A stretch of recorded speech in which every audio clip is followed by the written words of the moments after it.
Alright, so I tried to fit the biggest motor I had, so it's not going to work, honestly. This is a 1721, so if you have a 1721, that will fit inside the XLX or the Arrma Limitless V2 with the XLX2 or whatever ESC you want in the stock location. 4080, let's see if that's going to fit. Get that out the way.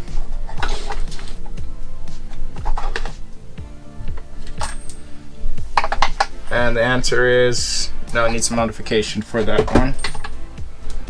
So would our 4070 fit in here?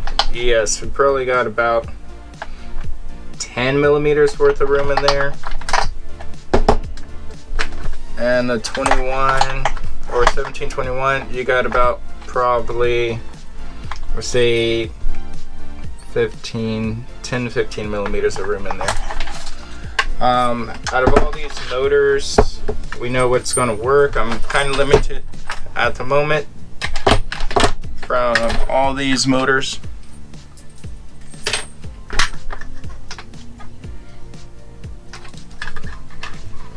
Or use a stock motor. So what I'm going to do is play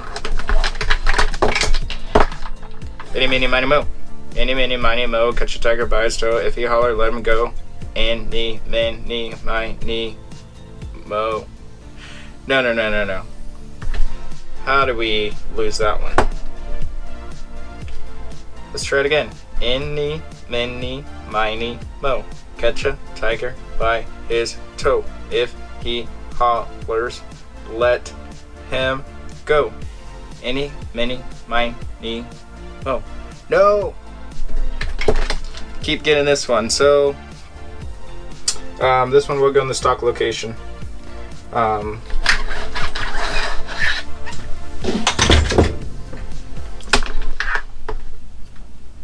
What we're gonna do is pretty much get this set up.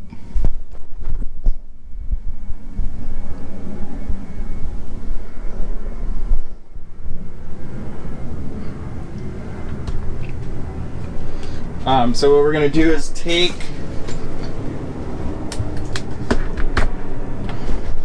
our bit driver,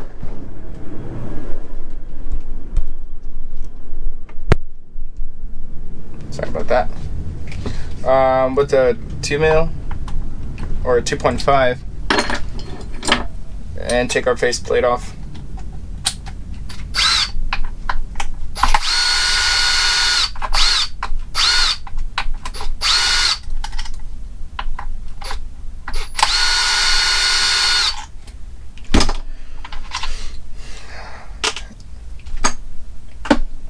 And the way we're going to angle our motor is going to be probably like that. So this is going to go into there, so we got to make sure our faceplate lines up.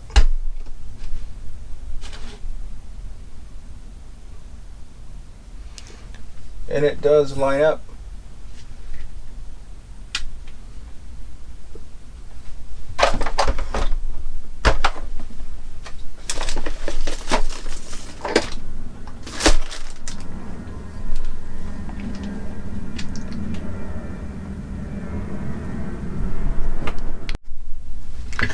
Alright, so we're just going to take that motor mount and take our screws, put them in.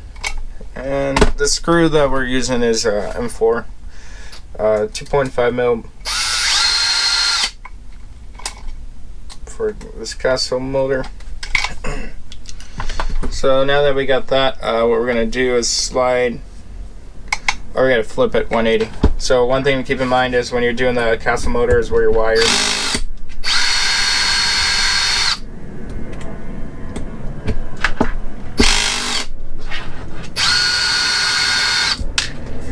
Where your motor wires are going to go. So about right there, we want our wires facing up, so we're going to make sure our face plate is in this area. And that's where this mount wants to be. There is M3 screws and M4s. We're going to use this M4 screw just so we can have that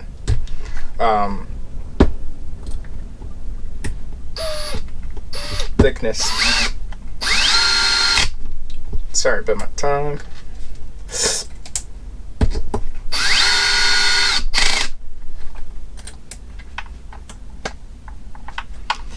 And on this one, I'm not finalizing using this motor yet, but you do want to use Loctite on that motor mount, and that slides in there. Honestly, this mount honestly is pretty much almost like a PS motor mount. To fit larger motors is honestly one of the mounts that I would say it's not bad for a stock motor setup or a stock car setup.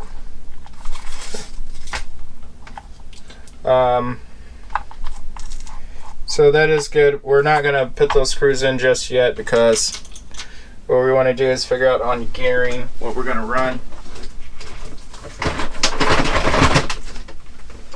So it's a 24, you know, Castle. Does have a warranty on that motor, or it's a 1721 24 kV setup. Thinking about another build I'm doing, so let's figure out what size we want to use.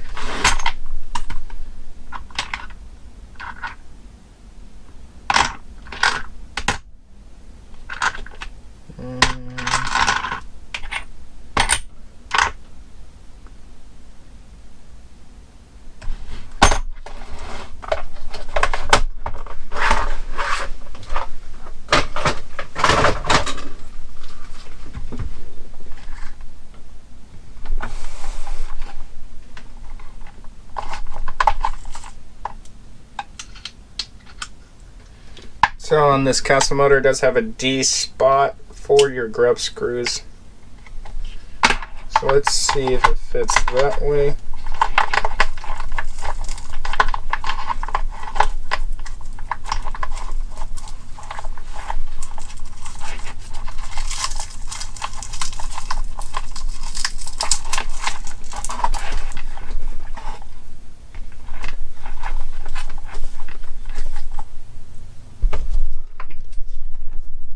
So one thing you want to keep in mind is you want to make sure that your mesh is good, and that your spacing from the back side of this motor mount to your motor is pretty good. So this one's not in there, but we're gonna be good to try to lock this down.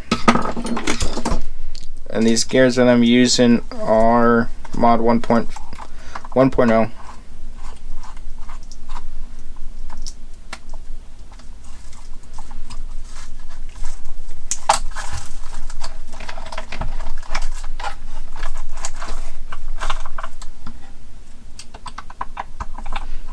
And these ones you also want to use Loctite on. I've already used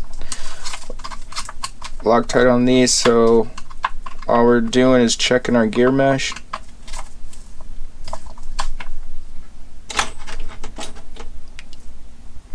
And next we're going to get these top motor mount screws in.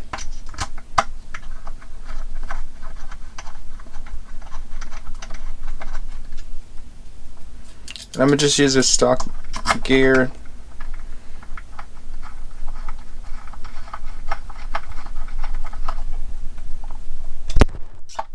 Oops.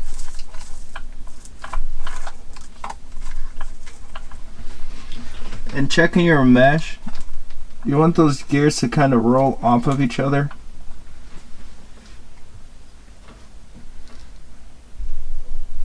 So I'll show you that next. And you can kind of see the gears roll off of each other.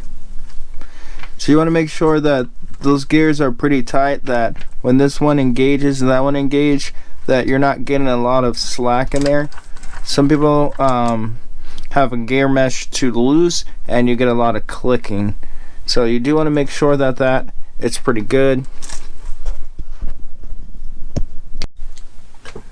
Alright, so now let's get our wires plugged in. So in this Castle motor setup, you want to make sure you do your A to A. You do your B to B.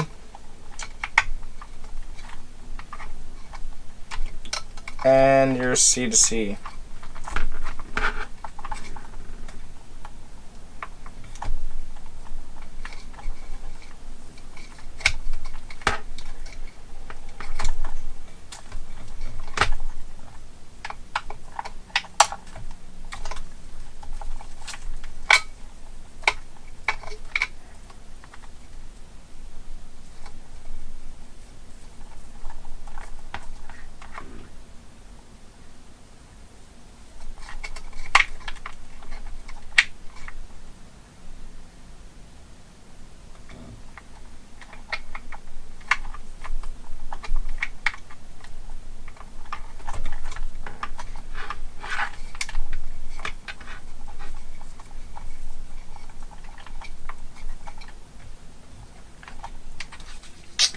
So that's pretty much getting that motor in there, getting those wires in.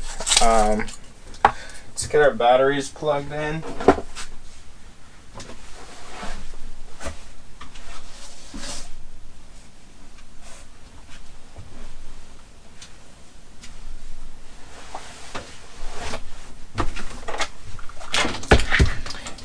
And with the new V2s, they are pretty sweet for out the box RTR. So I think what Arrma did is they just had a lot of in scope, probably from forums and users.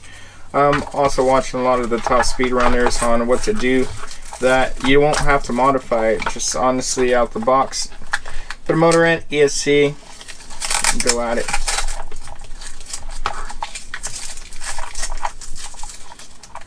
Straps are ridiculously long. You're gonna have to trim these if you're gonna use these stock straps.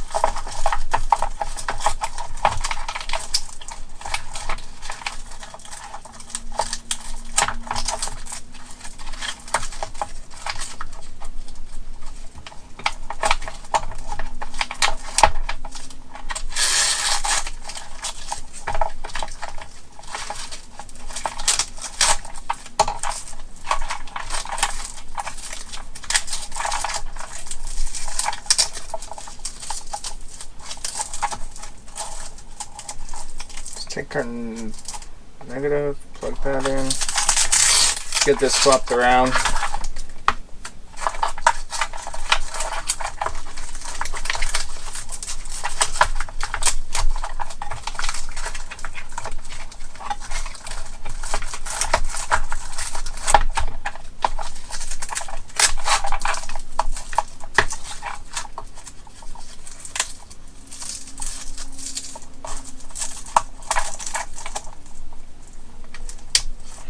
We got our positive right there.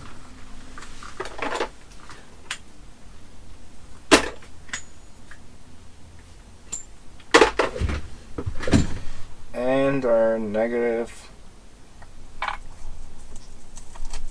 to our positive. And with anti-spark connectors, there's no sparking right there. So that's good. Let's see if we still got life.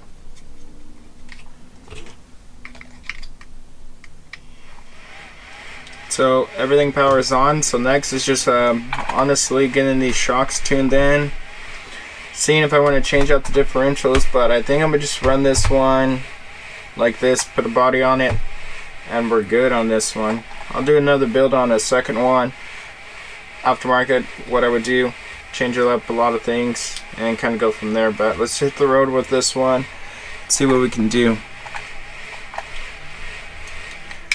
So this is kind of like just a summary of what you can kind of get from the store. If you bought the XLX2, you can buy this castle from Hobbytown, any store that you're going to be using as your preference to get your parts from, or online distributors. One thing I'm going to do is take from our stock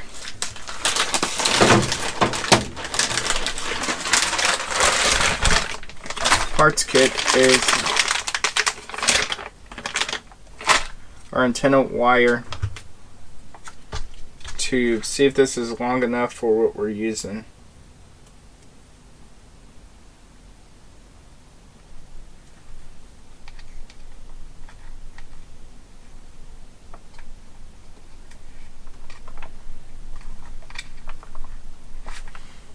So that's also stock. I was going to put this cap on here, but I don't think I'm going to put that cap on there so we don't clog up any signals.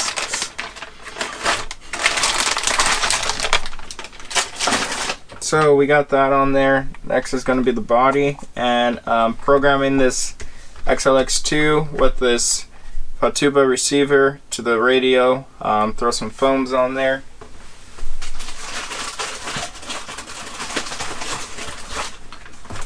So I'm gonna throw these sweeps on the side. I'm gonna sweep those out the way and throw some Gone Bananas on. So these are gonna be the racing skins that I'm gonna be using for foam tires. I have used other foam tires for testing, and you probably get about a use, one roll out of these, 2 rolls out of these, and they're pretty much good. But you just got to make sure they're tuned, they're trued. This is pretty much on a run or 2.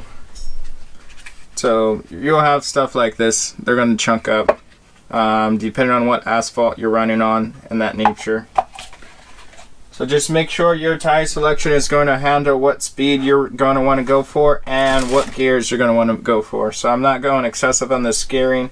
Do your motor math, and do your rollout from your front diff, rear diff, your wheels, and what surface you're running on, what voltage, and then you'll get your specifications. It is like a science. You want to run in to issues where you're going to be blowing out tires or fishtailing down the road. So this is what happens. This is GRP. So this is what these tires look like.